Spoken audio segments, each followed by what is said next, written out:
Daniel Thompson always believed his life was ordinary, maybe even blessed. He lived in a quiet neighborhood in Ohio with his wife, Melissa, and their daughter, Emily. For 25 years, they shared laughter, Sunday breakfasts, and holiday trips. Daniel had never questioned anything about their marriage. To him, Melissa was loyal, kind, and dependable, the glue that held the family together. One cloudy afternoon, Daniel climbed into the attic to look for old photo albums for Emily's upcoming graduation slideshow. The smell of dust and cedar filled the air. He hadn't been up there in years. Among the old Christmas decorations and storage boxes, one caught his eye, a box labeled Memories 1998-2000. Curious, he opened it. Inside were old letters, pictures, and an envelope marked private.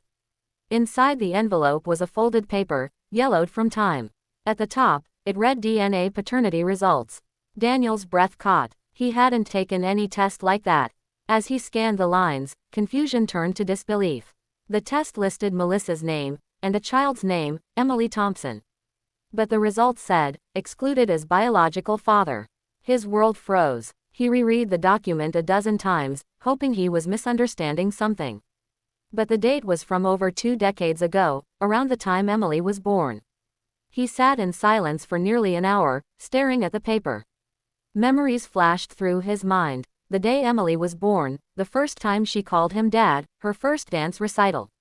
Every moment suddenly felt heavy, uncertain, and painful.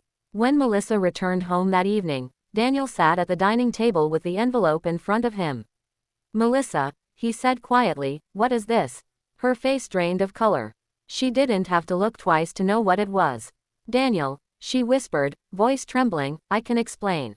But Daniel wasn't ready for explanations. He needed truth. Through tears, Melissa confessed that, before their marriage, she had gone through a reckless phase, something she deeply regretted. She'd been involved with several men during a confusing period in her life, never realizing she was pregnant until after she and Daniel were engaged. She'd convinced herself that Daniel was the father, until doubts crept in, leading her to secretly take the test years later. When the results shattered her world, she hid it, terrified of losing the life they'd built. Daniel felt as if the ground had vanished beneath his feet. He wasn't angry at the young woman Melissa had once been. He was broken by the woman who had lied to him for 25 years. For days, Daniel couldn't sleep. Every sound in the house felt foreign. Every photograph felt like a betrayal. Yet, even in his pain, he looked at Emily and couldn't deny his love for her. She was his daughter, maybe not by blood, but by every shared laugh, every hug, every tear. When the truth came out, Emily was devastated. "So, you're not my real dad," she whispered. Daniel took her hand. "Emily, I may not be your biological father, but you're my daughter in every way that matters."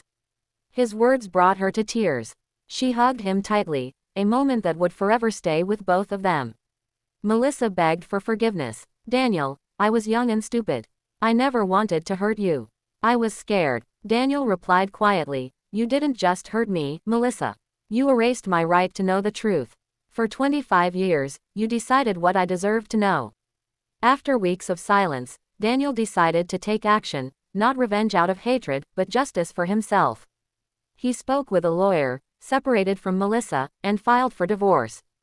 There were no shouting matches, no dramatic confrontations. Just calm, quiet endings, the kind that cut the deepest. Melissa moved in with her sister, carrying the weight of her decisions. Emily chose to stay in contact with both parents, trying to heal the broken bridge between them. Years passed. Daniel rebuilt his life slowly, learning to cook for one, spending weekends fishing at the lake, writing in his journal about lessons learned. The anger faded, replaced by reflection. One summer afternoon, he met Melissa again at Emily's wedding. She looked older, fragile, but still carried the same soft smile. They spoke briefly, politely. "I never stopped regretting what I did," she said. "I know," Daniel replied gently. "I forgave you a long time ago, but I had to do it from a distance." Melissa's eyes filled with tears. "You were always the better person, Daniel."